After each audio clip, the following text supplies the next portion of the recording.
Hello friends, అందరికీ నమస్తే. మనమైతే బేరంలో ఉన్నాం. అయితే నేను ఒక చిన్న విషయాన్ని మన మిత్రులు, మన బేరంలో ఉన్న మిత్రులు కావచ్చు, మన గల్ఫ్లో ఉన్న మిత్రుల కోసం అయితే ఒక చిన్న విషయాన్ని మీతో షేర్ చేసుకోవాలని చెప్పి అయితే అనుకోవడం జరుగుతుంది. అయితే ఒక చిన్న సలహా అనుకోవచ్చు. చాలామంది చాలా కంపెనీలలో పనిచేస్తారు. అయితే ఇప్పుడున్న పరిస్థితులలో మనందరికీ తెలిసే కొంచెం క్లిష్టమైన పరిస్థితులు ఉన్నాయి. కాబట్టి ఎవరైనా సరే కంపెనీ చేంజ్ కావాలనుకున్నా, లేకపోతే మాకు వర్క్ ఉంది కానీ ఇంకా మంచి వర్క్ కావాలని చెప్పి తొందరపాటుగా ఆ నిర్ణయాలు తీసుకొని ఉన్న వర్క్ అయితే వదిలేసుకోకూరి. అట్లా వదిలేసుకున్న ఒక మిత్రుడు ఇప్పుడు ఇంటికెళ్ళి కొంచెం బాధపడాల్సిన పరిస్థితి వచ్చింది. ఎందుకంటే అతను చేసిన ఒక చిన్న మిస్టేకు, అంటే అతను ఒక కంపెనీలో వర్క్ చేస్తున్నాడు. చేయంగా కూడా అతనికి ఇంకా మంచి వర్క్ కావాలని చెప్పి కొంచెం తొందరపడి అందులో నుంచి బయటకు వచ్చిన తర్వాత చాలా ఇబ్బందులు పడే అవకాశం వచ్చింది. ఎందుకంటే ఆ ఉన్న పని పోయింది, ఇప్పుడు ఎక్కడికైతే వెళ్తుండో ఆ పని కూడా పోయింది. అతనైతే ఇంటికి వెళ్ళడం జరిగింది. అది కూడా ఎట్లా వెళ్ళిండంటే ఒక దొంగలాగా తొందరగా పారిపోవాల్సిన పరిస్థితి వచ్చింది.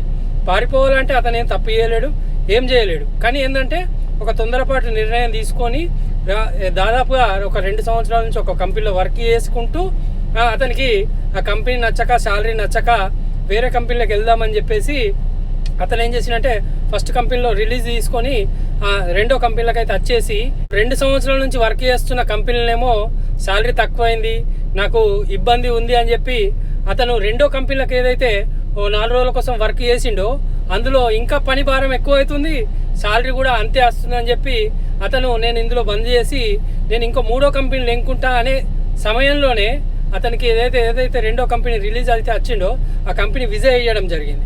విజయ్ చేసిన తర్వాత అతను ఇంకో మంచి కంపెనీ దొరికింది. కానీ అతని కొంచెం తొందరపాటు నిర్ణయమే అనుకోవచ్చు. దాంతో ఆయన ఏం చేయలేని పరిస్థితులలో ఇప్పుడు 3వ కంపెనీలకు పోలేక, ఫస్ట్ కంపెనీలు ఉండలేక, సెకండ్ కంపెనీలో పని భారాన్ని తట్టుకోలేక అతను తొందరగా ఇమీడియట్గా అతని చేతిలో పాస్పోర్ట్ ఉంది కాబట్టి ఇమీడియట్గా వీలైనంత తొందరగా టికెట్ బుక్ చేసుకొని అయితే ఇంటికి పోవడం జరిగింది.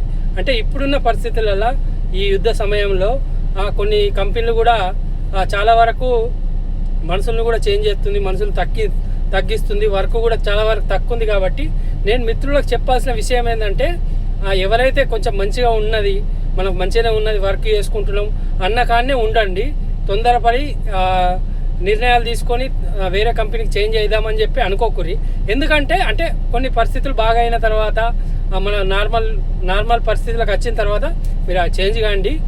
ఇప్పుడు కూడా అవకాశం ఉండి మంచిగా ఉంటే మీకు చేంజ్ కాండి. కానీ తొందరపడి నిర్ణయాలు తీసుకుంటే మా మిత్రుని లెక్క అయ్యే అవకాశం ఉంటుంది. కాబట్టి నేను చెప్పేది ఏంటంటే ఏదైనా నిర్ణయం తీసుకునే ముందు ఒక నలుగురిని తెలుసుకొని, నలుగురితో మాట్లాడి, మనకు తెలియని వాళ్ళు ఉంటే, ఏదైనా విషయం తెలియకుంటే తెలిసిన వాళ్ళతో మాట్లాడి డిస్కషన్ చేసి మరి నిర్ణయాలు తీసుకొని, తొందరపాటు నిర్ణయాలు తీసుకుంటే అతను ఇప్పుడు ఇంటికి వెళ్ళిపోయిండు, మళ్ళీ ఇక్కడికి రావాలంటే మళ్ళీ ₹1,00,000 ఖర్చు అవుతుంది. మ్యాక్సిమం ఒక 70-80 వేలైనా ఖర్చు అవుతుంది. కాబట్టి తొందరపాటు నిర్ణయాలు తీసుకోవద్దని నా సలహా. ఇప్పుడు ఇక్కడ ఎంతమంది నష్టపోయారంటే, ఒకటి అతను నష్టపోయిండు. ఇప్పుడు ఏదైతే రెండో కంపెనీ విజయ్ చేసిందో అది ఆ కంపెనీ ఆల్రెడీ 6 నెలల విజయ్ చేసిందట. ఆ కంపెనీ కూడా చెప్పకుండా తొందరగా మళ్ళీ వాళ్ళు ఏమన్నా ఇబ్బంది పెడతారో, ఆయన కంపెనీలోకి వెళ్ళి పారిపోయిండని కేసు పెడతారో అని చెప్పి భయంకైతే అతను కంపెనీకి చెప్పకుండా అయితే ఇంటికి వెళ్ళిండు.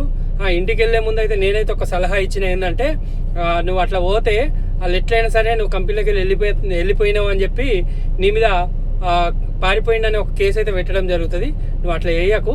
అవసరమైతే ఎయిర్పోర్ట్లో, లేదు నీకు అంత భయం అయితే ఫ్లైట్లో కూర్చొని అయినా సరే వాళ్ళకి సమాచారం ఇయ్యి, ఏంటంటే నాకు ఇంటికాడ పరిస్థితి మంచిగా లేదు, ఎవరిది హెల్త్ బాగాలేదు, ఇంకేదైనా ప్రాబ్లం చెప్పుకో, కంపల్సరీ అయితే ఎమర్జెన్సీలో నేను ఇంటికైతే వెళ్తున్నా, మళ్ళీ వస్తానో రానో అని చెప్పి కంపెనీకి అయితే ఇన్ఫర్మేషన్ ఇవ్వమని చెప్పిన. ఎందుకు అంటే ఇక్కడ బేరన్ రూల్స్ ఎట్లుంటాయంటే కంపల్సరీ ఎవరైతే వీసా ఉంటుందో, ఏ కంపెనీ వీసా ఉంటుందో ఆ కంపెనీ బాధ్యత తీసుకోవాలి అతని మీద. కాబట్టి వాళ్ళు ఏం చేస్తారంటే, మనం 4-5 రోజులు కనబడకపోతే వాళ్ళు వెంటనే పోలీస్ స్టేషన్లో ఆఖరికి ఒక చిన్న కంప్లైంట్ అయిన ఇస్తాడు, ఈ ఒక వ్యక్తి మాకు 4-5 రోజుల నుంచి మా కంపెనీలో కనబడతలేడు అని చెప్పి అతని మీద అయితే కంప్లైంట్ ఇవ్వడం జరుగుతుంది. అలాంటప్పుడు అతనికి మళ్ళీ ఇక్కడికి రావడానికి ఇబ్బంది అయ్యే అవకాశం ఉంది. అందుకే కంపెనీకి మనం ఇన్ఫర్మేషన్ ఇచ్చినామనుకో, అతను ఏం చెప్తారంటే వాళ్ళు అతను ఏదో ప్రాబ్లంతో ఇంటికి పోయింది కావచ్చు అని చెప్పి వాళ్ళు వీసా క్యాన్సిల్ చేసేస్తారు. వీసా క్యాన్సిల్ చేయడం వల్ల మనము మళ్ళీ ఏదైనా కంపెనీలో రావడానికి మంచి అవకాశం ఉంటుంది, ఇబ్బంది ఉండదు. ఎందుకంటే ఒకసారి మళ్ళీ పోలీస్ స్టేషన్లో మన మీద కేసు అయితే మళ్ళీ వచ్చేటప్పుడు కూడా మనకు ఇబ్బంది అయ్యే అవకాశం ఉంటుంది. కాబట్టి మిత్రులు ఎవరైనా సరే నేను చెప్పేది ఏంటంటే కొంచెం ఆలోచించి నిర్ణయాలు తీసుకొని పోతే బాగుంటుంది. తొందరపాటు నిర్ణయాలు అయితే తీసుకోకూరి. ఓకే, మరి నమస్తే, థ్యాంక్ యూ.